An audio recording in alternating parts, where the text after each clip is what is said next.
Kita ikuti keluar masuk nafas. Kita sadari tarikan nafas kita teraliri cinta ilahi. Tarikan nafas kita teraliri kasih murni. Tarikan nafas kita teraliri penyembuhan. Tarikan nafas kita teraliri keberlimpahan. Tarikan nafas kita teraliri energi ilahi.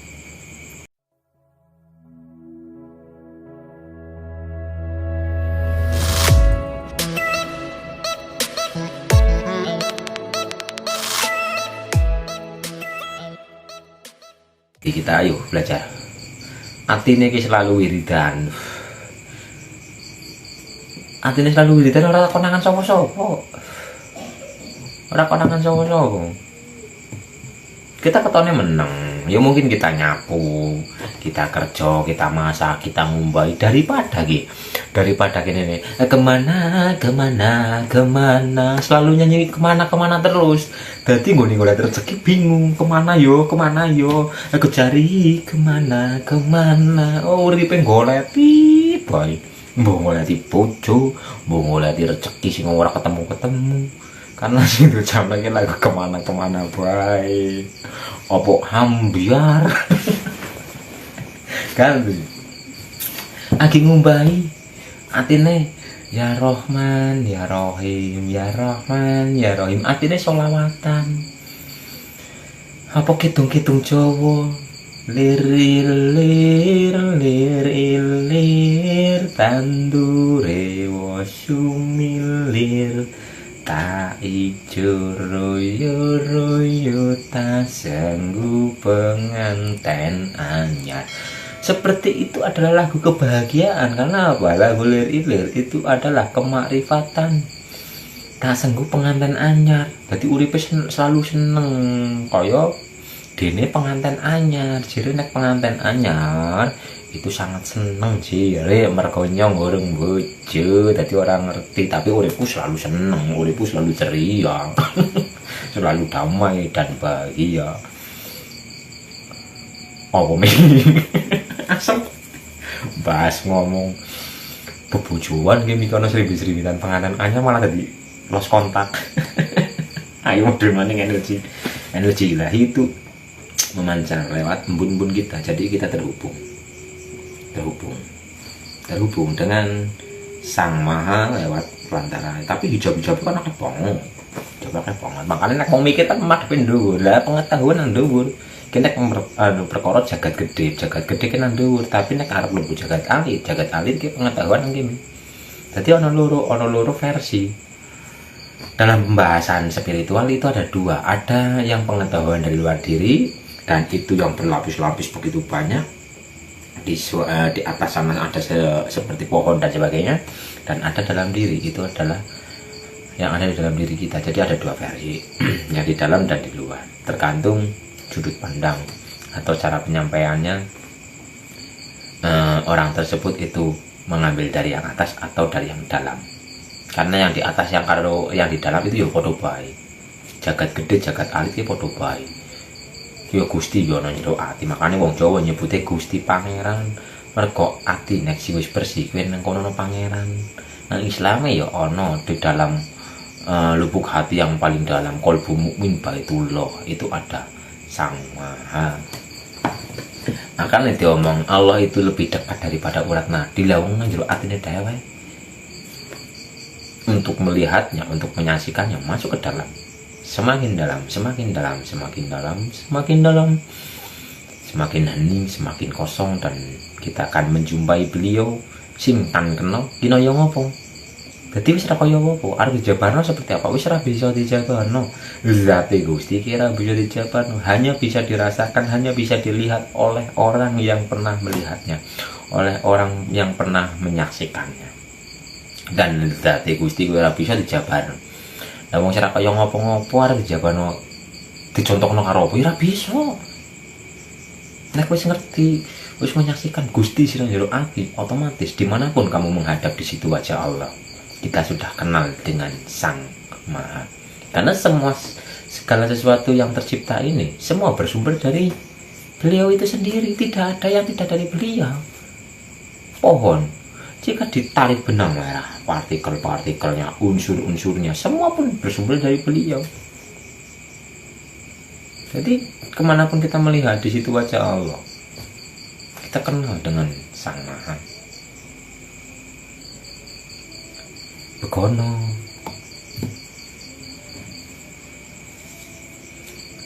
ayo ngopi kicit.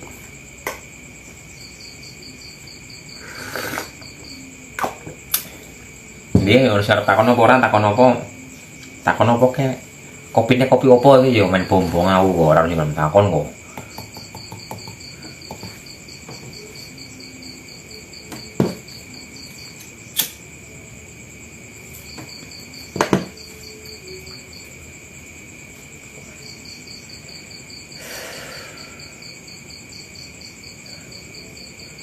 Kayak afirmasi diri kita.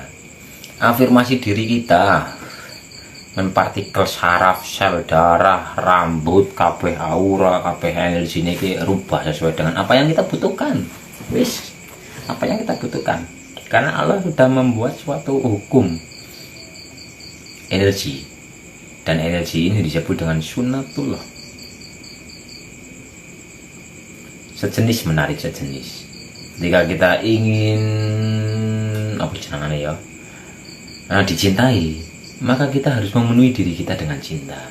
Jika kita ingin dipenuhi oleh keberlimpahan, penuhilah diri kita dengan keberlimpahan. Jadi apa cara bahasanya, afirmasi kata-kata yang indah-indah.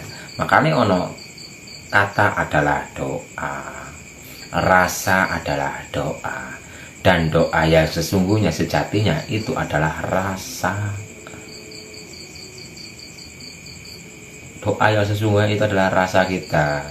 Makanya Allah sesuai prasangka hamba nih. Rasanya dening kayak gini yo. Rasanya dening kayak gini yo.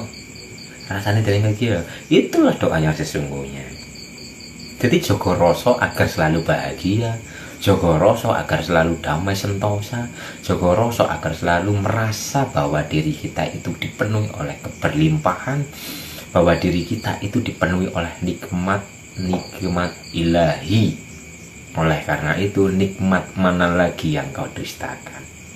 Apakah makanan yang enak itu yang membuat kita nikmat? Tidak hanya makanan. Yang paling nikmat itu adalah kita masih bernafas. Karena ketika nafas ini petil dari raga, kenikmatan itu sudah putus. Selama nafas ini masih ada di dalam raga, ayo eling marang Gusti agar kita selalu diberi nikmat yang terus menerus.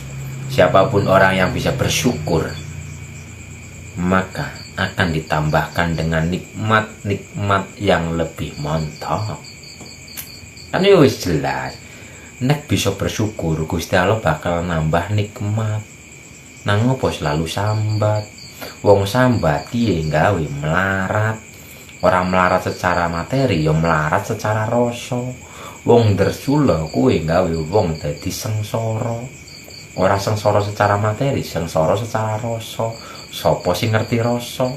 Boleh jadi kita melihat orang lain dipenuhi oleh materi yang begitu banyak, tapi siapa yang tahu nang buri ternyata rasane itu selalu sedih, rasane itu selalu iri dan sebagainya. Siapa yang tahu?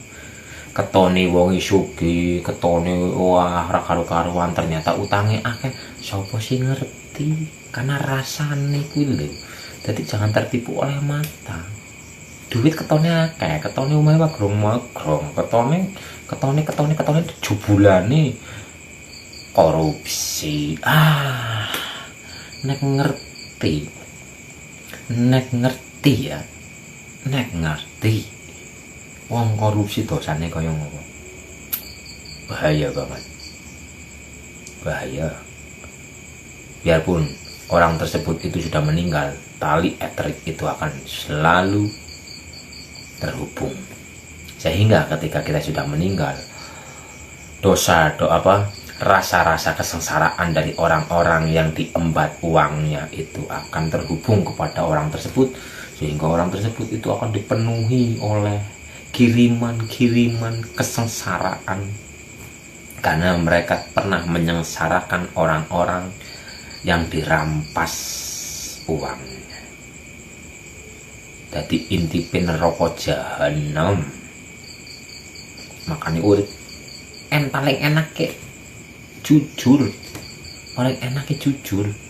Biarpun duit 1000 nek hasil jiut, malah mau 1000 gitu bisa menyengsarakan, menghambat kematian kita, atau di sana itu bisa menyengsarakan.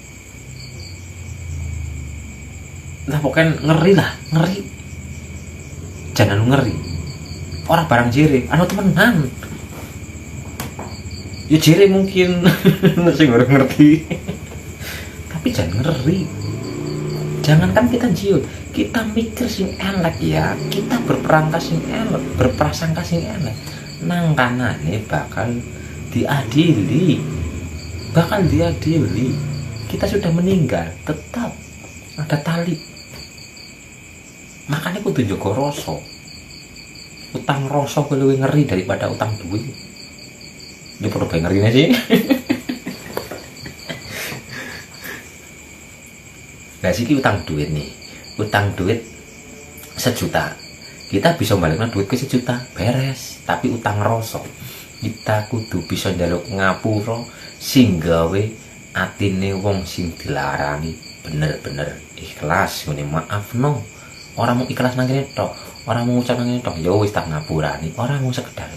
Tapi kudu tembus aling rasa, kudu bisa gawe bombong atine wong sing pernah dilarani. Makane hati-hati. Urip nang alam dunia ge angel. Urip nang alam dunia ge ora sekedar urip. Hati-hati. Hati-hati temenan. Ora sekedar aduh utang rasa wis sing ngel. Ngel. Ora kedaden nang alam siki, kedaden nang alam liya. Asih kegawa. Ayo sing tau ngucap ngelarani wong bisa diputus sedurung mati. Tali seperti itu, utang rasa itu bisa disaur, utang rasa seperti itu bisa dibayar. Ono carane, ono prosesnya. Yaitu bertobat. Tapi tobat itu tidak hanya mengucap istighfar, astagfirullah, tidak. Ada caranya agar tali eterik itu terputus, agar kita tidak tertransfer terus menerus energi dari orang yang pernah kita sakiti itu. Tapi itu bisa dilakukan ketika kita masih hidup. Kalau kita sudah mati, ya wis arep kepriye, kita wis nang kana ditransfer wae. Nek urip nang alam dunia iki ditransfer terus ora apa-apa, maksudnya transfer duit ora masalah. Ngerti-ngerti ATM penuh karo duit ora masalah. Oke boy, seneng. Tapi nek ditransfer utangnya utang rasa. Iya nek rasane rasa bunga, sih ditransfer rasa susah, rasa sengsara. Aduh. Ayo bareng-bareng belajar metil tali etrik agar kita terbebas dari dosa-dosa. Transferan energi negatif yang akan menyakiti diri kita sendiri. Oleh karena itu, yang mendolimi diri kita itu bukan Tuhan kita, sama sekali bukan Tuhan kita. Tuhan kita itu hanya memberikan yang baik-baik. Sama sekali hidup kita menderita sengsara dan sebagainya itu sama sekali bukan dari Tuhan kita. Sebenarnya loh ya, sebenarnya bukan dari Tuhan kita. Biarpun dalam lapangan seolah-olah itu katanya dari Tuhan dan sebagainya, juga kan gue atok-atokan lah. Tapi sejatinya tidak. Semua kesengsaraan, semua penderitaan dan sebagainya itu datang dari dalam diri kita sendiri. Diri kita sendiri yang mendolimi diri kita, bukan Tuhan kita. Tuhan kita sama sekali belas orangnya yang gol titik-titik kok mau ngelarani hamba-hamba ini belas. Ayo mumpung asih urip gunakno waktune nggo bermanfaat. Ora keton secara raga, energi. Dolanan energi. Kita mungkin tidak di depan layar, tidak di depan layar dalam memberi kemanfaatan, dalam memberi kebaikan, tapi kita bisa lewat belakang layar. Belakang layar apa? Kita selalu mendoakan orang-orang, kita selalu memancarkan energi ilahi. Kita selalu memancarkan energi ilahi. Dadi nang beri layar, nek umpama ora kepengin dideleng nang ngarep layar, nang beri layar, kita pancarkan energi ilahi, kita pancarkan doa-doa, maka di depan layar otomatis ada yang digerakkan untuk ya semuanya seperti ini. Seumpama seperti ini, seumpama ini orang mempunyai misi ilahi ini, dan orang ini memancarkan energi ilahi untuk menata suatu wilayah, mungkin untuk menata suatu wilayah. Orang tersebut itu bekerja di belakang layar. Orang tersebut itu selalu mendoakan, selalu memancarkan energi sesuai dengan visi dan misinya. Sehingga dalam nyatanya atau dalam depan layar ada orang-orang yang digerakkan untuk melaksanakan visi dan misinya sesuai dengan pancaran energi yang dipancarkan oleh orang tersebut. Otomatis ketika kita sudah mungkin merancangkan, menyalurkan cahaya ilahi, menyalurkan energi ilahi, merancangkan visi misi ilahi dengan energi kita pancarkan, kita arsitekkan, arsitek ilahi di suatu wilayah, maka di depan layar itu ada orang-orang yang digerakkan, dilala sesuai dengan rancangan yang kita rancang, karena rancangan kita itu bersumber dari Sang Maha. Nek umpama ora gelem nang ngarep layar, ya nang mburi layar. Jaga pikiran, jaga rasa, pancarkan energi ilahi ke lingkungan, keluar diri.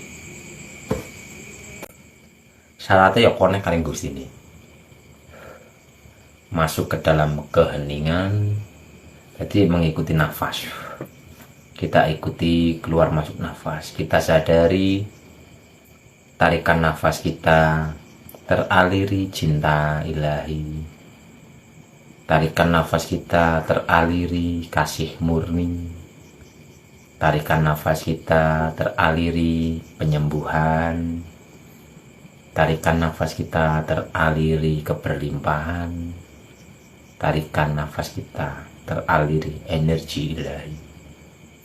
Sehingga diri kita dipenuhi oleh cahaya, dipenuhi oleh cinta, dipenuhi oleh kasih sayang, dipenuhi oleh energi ilahi, sehingga ketika diri kita itu sudah terpenuhi oleh energi ilahi, maka kita akan memancarkan energi itu keluar diri, sehingga energi yang kita pancarkan akan menetralkan energi-energi negatif dari orang-orang yang mungkin selalu